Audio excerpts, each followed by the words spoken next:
এত দ্বারা সর্বসাধারণের অবগতির জন্য জানানো যাচ্ছে যে সুন্দরগঞ্জ উপজেলার কোনো কোনো স্থানে গরু ছাগল অ্যানথ্রাক্স বা ত্বরকা রোগে আক্রান্ত হওয়ার খবর পাওয়া যাচ্ছে। এই রোগের প্রধান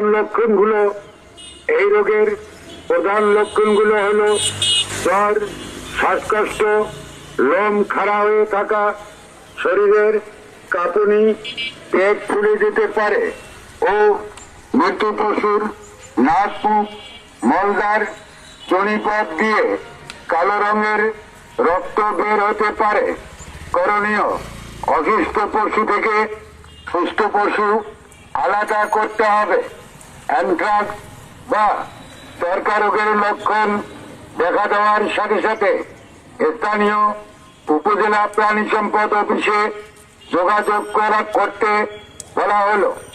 কোন ক্রমেই অসুস্থ পশু জবাই করা বা মাংস কাটাছেঁড়া বা খাওয়া যাবে না। অসুস্থ পশুকে জবাই করা ও এর মাংস খাওয়া হাদিসে স্পষ্টভাবে নিষেধ করা হয়েছে এবং আইনানুগভাবে দণ্ডনীয় অপরাধ। মৃত্যু পশু যেখানে সেখানে ফেলে দেওয়া যাবে না বা পানিতে ভাসিয়ে দেওয়া যাবে না। উঁচু স্থানে কমপক্ষে 6 হাত গভীর গর্ত করে চুন বা ব্লিচিং পাউডার ছিটিয়ে মাটিতে পুঁতে ফেলতে হবে। অ্যানথ্রাক্স একটি জেনেটিক রোগ যা অসুস্থ পশুর রক্ত ও মাংস থেকে মানুষের মাঝে ছড়াতে পারে। তাই আসুন আমরা সবাই অসুস্থ পশু জবাই করা থেকে বিরত থাকি। আসুন আমরা সবাই আতঙ্কিত না হয়ে সচেতন হই।